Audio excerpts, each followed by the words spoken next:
예, 예, 잠시 자리를 좀 정돈하겠습니다. 우리 최고위원님들이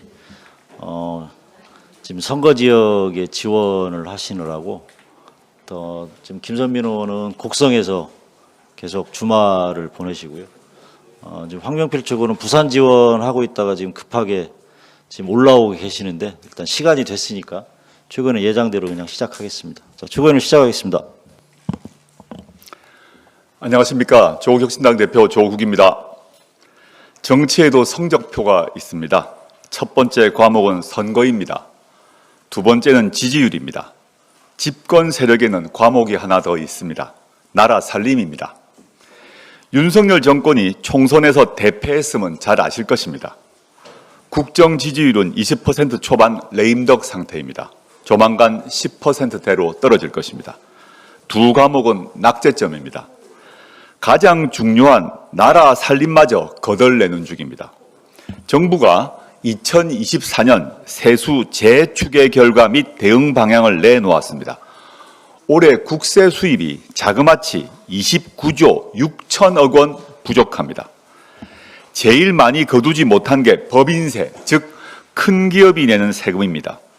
전체 부족분의 절반 가까이입니다.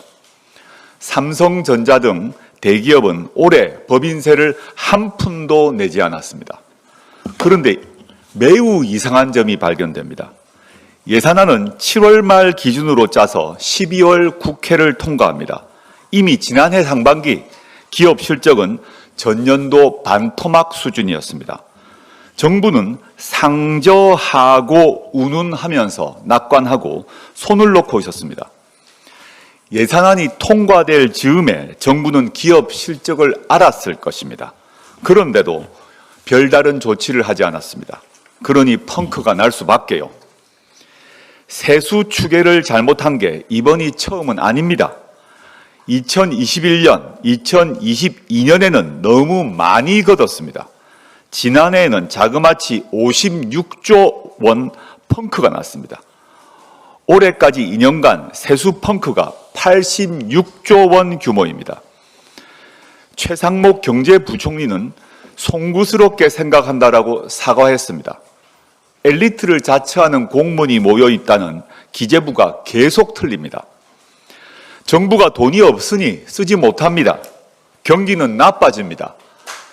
장바구니 물가는 올라가고 국민 지갑은 얇아집니다.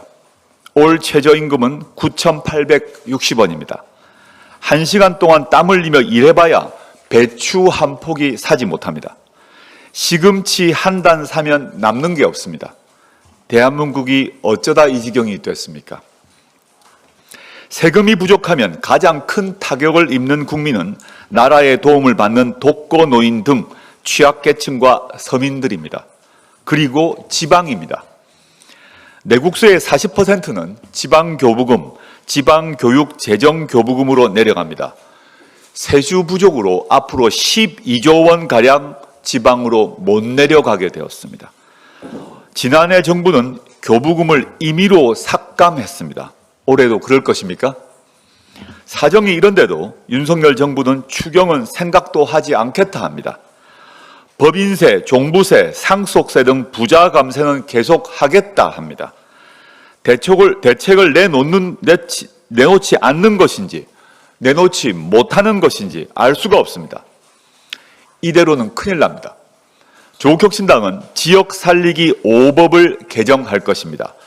지방교부세법, 지방기금법, 지방분권균형발전법, 지방세법, 부가가치세법 등 5개 법률을 고쳐 지역의 활기를 불어넣겠습니다.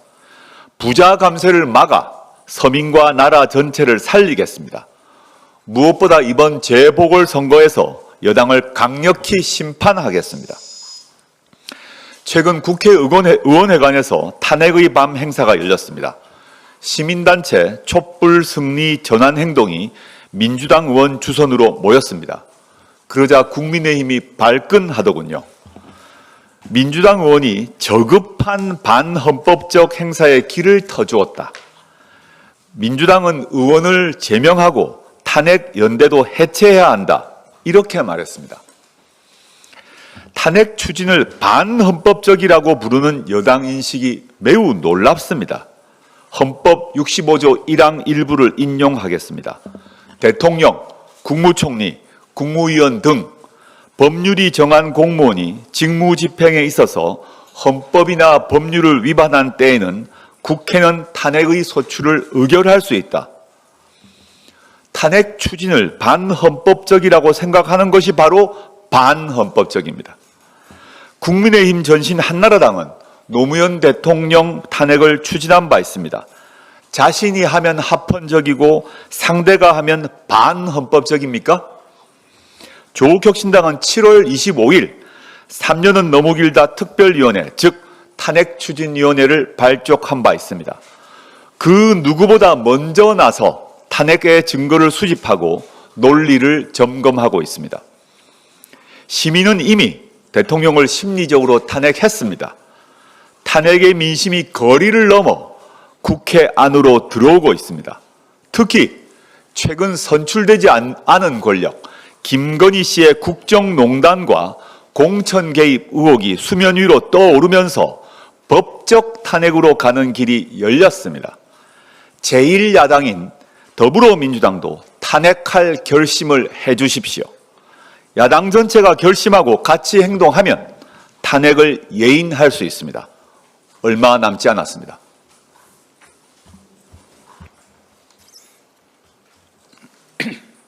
네, 원내대표 황운하입니다. 지난 26일 민주당 의총에서는 검찰개혁 3법에 대한 당론 채택이 예상되었지만 논의 결과 보류되었다고 합니다. 속도 조절론 등 이견이 노출되었고 정책위원회 의견에 따라 최종 보류된 것으로 알려지고 있습니다. 아울러 당분간 검찰개혁법 당론 발의 관련 논의는 없을 것 같다는 보도도 이어졌습니다.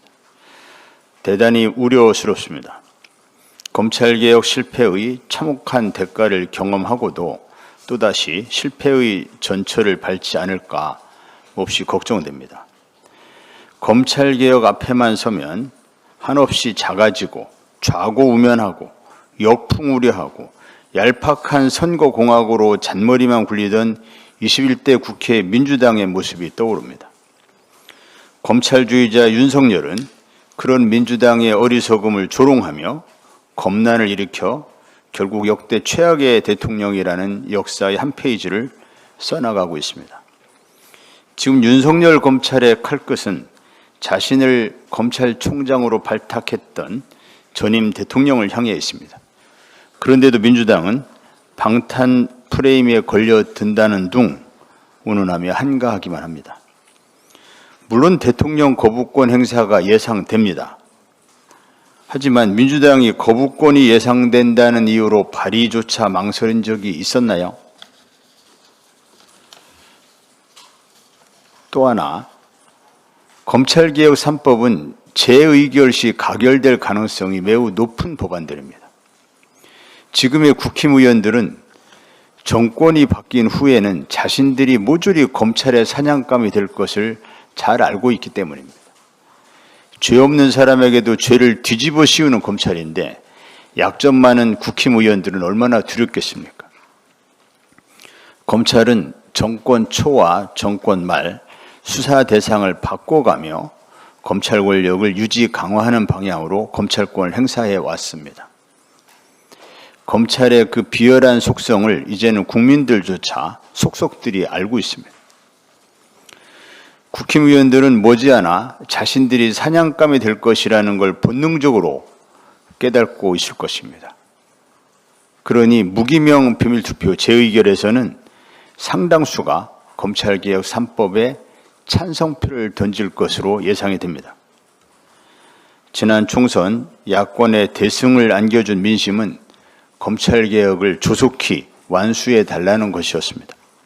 민주당은 겸허하게 총선 민의를 받들어야 할 책무가 있습니다. 불과 이틀 전만 해도 민주당 검찰 독재 대책위원회는 검찰을 향해서 실질적이고 불가역적으로 개혁할 것이라고 강력하게 경고한 바 있습니다. 이게 말뿐입니까? 지난 21대 국회에서 민주당은 이리 재고 저리 재다가 결국 제껴에 걸려 넘어지는 어리석은 선택을 해왔습니다. 똑같은 실수를 또 반복하면 민주당은 마침내 역사의 심판을 면치 못할 것입니다. 행여나 벌써부터 집권이라도 한 듯 착각에 빠져서 검찰권을 활용해 윤 정권을 청산할 생각을 하고 있다면 정신 바짝 차리기 바랍니다. 문재인 정부 검찰개혁의 실패는 적폐청산의 검찰권 활용이 불가피하다는 오판에서 시작됐다는 사실을 상기하길 바랍니다. 아직도 검찰개혁의 본질이 무엇인지 모르고 있다면 그건 죄악에 가까운 무지이고 무능입니다. 김건희 특검법에 대한 윤 대통령의 두 번째 거부권 행사가 사실상 예고되어 있습니다. 검찰은 수심의의 권고에도 불구하고 김건희, 최재형 모두 불기소 처분할 거라고 언론에 대고 공공연히 얘기하고 있습니다. 감사원은 김건희 씨가 관여한 의혹이 있는 대통령실 용산 이전에 관해 이중잣대를 들이대며 감사 대상에서 제외했습니다. 민심과 정면으로 맞서며 전방위적으로 김건희 방탄에 나서는 것을 보면 이 정권은 윤석열, 김건희 공동정권이 틀림없나 봅니다. 아니 권력 서열의 1번이 김건희 씨가 아닌가 의심스럽습니다. 한동훈 대표는 2번이나 대통령 독대를 요청했다가 거절당하는 모욕을 당했습니다. 한동훈이 누굽니까? 대통령과 고락을 함께했던 윤석열 대통령의 신복 중의 신복 아니었습니까? 그러나 어느 순간 절대 존엄 김건희를 거론한 순간부터 지금까지 투명인간 취급을 받고 있습니다. 이렇게 피하조차 구분하지 않는 윤 대통령과 김건희 씨의 오만은 결국 비극으로 끝날 것이 분명합니다. 자기 권력에 대한 지나친 확신은 몰락을 재촉하기 마련입니다. 윤 대통령은 재임 기간 동안 45번 거부권을 행사했던 이승만 대통령의 종말이 어떠했는지 기억해야 합니다. 김건희 방탄을 위한 대통령 거부권 행사가 국민들의 분노를 임계점까지 끌어올리고 있습니다. 한동훈 대표와 여당 국회의원들은 더 이상은 김건희 지키기에 나서는 게 불가능하다는 것을 이제는 깨달았으리라 봅니다. 이제 포기하는 시점만 남았습니다. 빠를수록 좋습니다. 이상입니다. 최고위원 조윤정입니다. 오늘은 윤석열 정부의 졸속 외국인 가사관리사 시범사업의 문제점에 대해 이야기하겠습니다. 이 사업은 오세훈 서울시장이 월 76만 원 수준의 싱가포르 가사도우미를 언급한 것을 시작으로 윤 대통령이 저출생 대책의 하나로 외국인 가사도우미 도입 방안을 적극 주문하자 서울시와 고용노동부가 이를 받아 추진한 시범 정책입니다.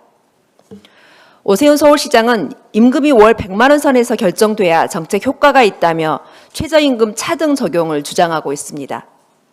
저는 이것이 이 정부의 이주 여성 노동자에 대한 인식이자 돌봄 노동 가치에 대한 인식 수준이라고 생각합니다.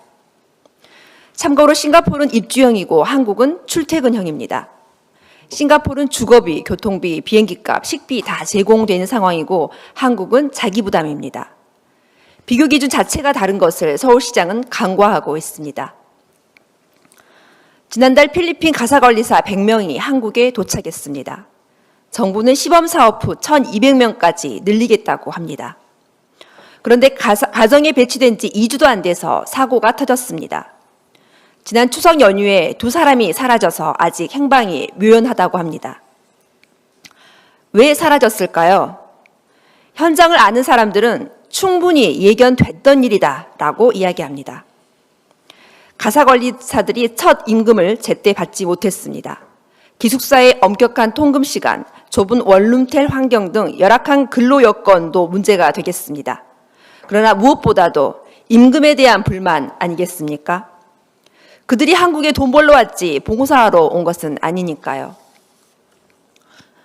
주변에 제조업 공장 다니는 친구들은 자기보다 50만 원 이상을 더 받는데 비교가 되고 또 머릿속이 그것 때문에 복잡해지지 않겠습니까?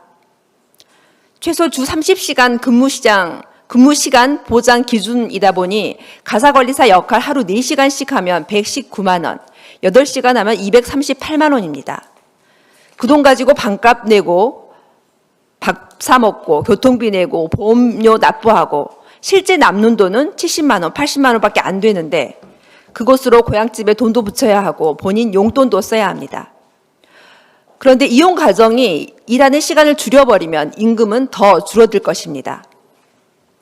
노동 전문가들은 이번 두 사람의 이탈만으로 끝날 일이 아니다라고 예상하고 있습니다. 그렇게 양산될 불법 체류자 대비책 윤 정부는 가지고 있습니까? 외국인 가사도우미 정책에 대한 윤 정부의 시각에 우려를 표합니다. 첫째, 윤 대통령은 저출생 대책으로 이 시범 사업을 하도록 했지만 이 효과성에 대한 근거는 어디 있습니까? 실제 선행 시행되고 있는 홍콩, 싱가포르, 일본, 대만도 저출생 대책으로 이 정책을 실시한 것이 아닙니다. 실제로 별 효과가 없는 걸로 선행 자료에도 나와 있습니다. 둘째, 임금에 불만이 많은 일자리가 계속될수록 내국인, 외국인은 막론하고 누구든 오래 이 분야에서 일을 안 하려고 할 겁니다. 이는 다시 질 낮은 돌봄 서비스로 이어질 수밖에 없습니다. 그런 악순환에 대한 정부의 대책은 무엇인지 묻고 싶습니다. 셋째, 이 서비스를 제공하는 민간업체는 기존 한국인 가사도우미 서비스를 제공하는 업체입니다. 그런데 두 민간업체는 정부 사업 시작하기도 전에 임금 체불이 발생했던데 한 달치 임금도 제때 지불할 능력이 없는 업체가 정부의 인증을 받았다는 것도 넌센스입니다. 철저한 사전 준비 없이 일단 시작부터 하고 보는 정부. 이 시범 사업은 단순 외국인 노동자 고용 사업이 아닙니다. 그 수혜자는 우리의 아이들입니다. 우리 가정입니다. 또 그 상대는 타국에서 대한민국으로 취직을 해서 온 외국인 청년 여성들입니다. 그들도 누군가의 소중한 가족입니다. 그들의 인권도 중요합니다. 시범 사업이든 본 사업이든 너무 경제적 효율성만 강조하는 것은 아닌지, 돌봄 노동에 대한 저평가 문제는 없는지, 이주 노동자에 대한 차별 문제는 없는지 원점에서 검토하고 보완할 것을 요구합니다. 이상입니다.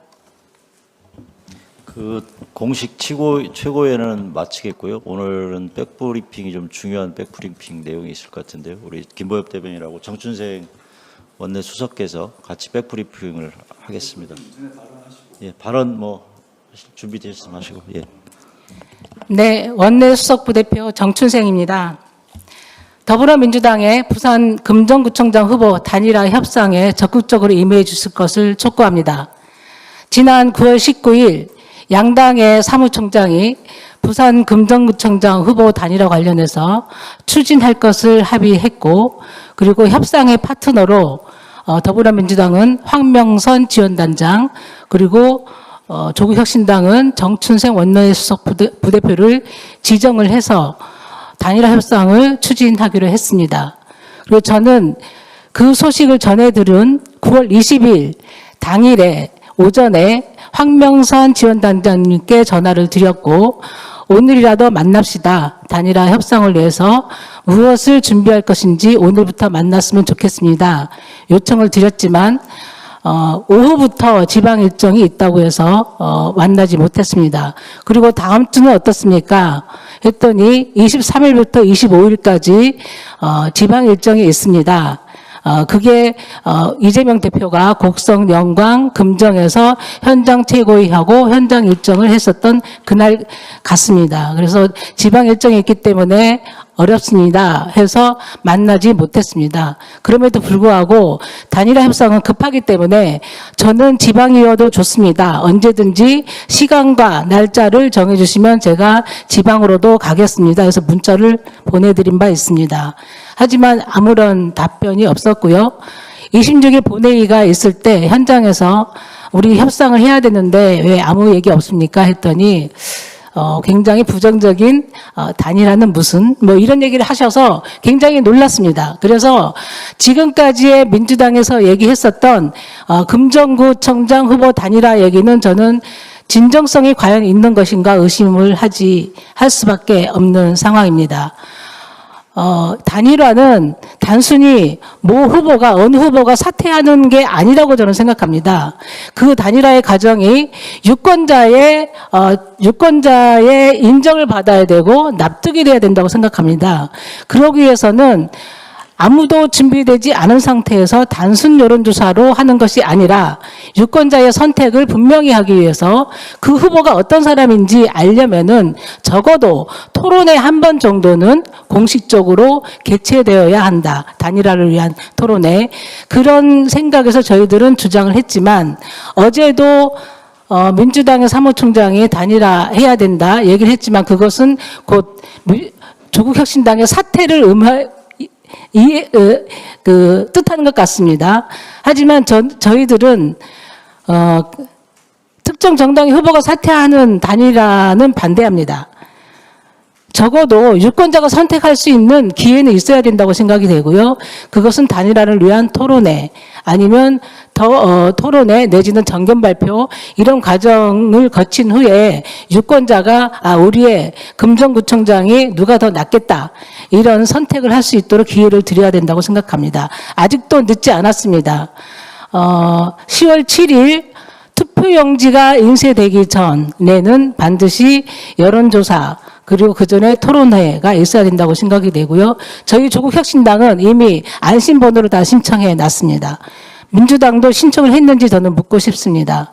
토론회를 통해서 단일화가 진행이 돼야 되고요. 아무리 늦어도 사전투표 전까지는 단일화가 진행이 돼야 된다. 그러기 위해서는 절차가 있어야 됩니다. 무조건 후보 사퇴를 요구할 것이 아니라 유권자가 납득할 만한 절차를 만들어야 된다.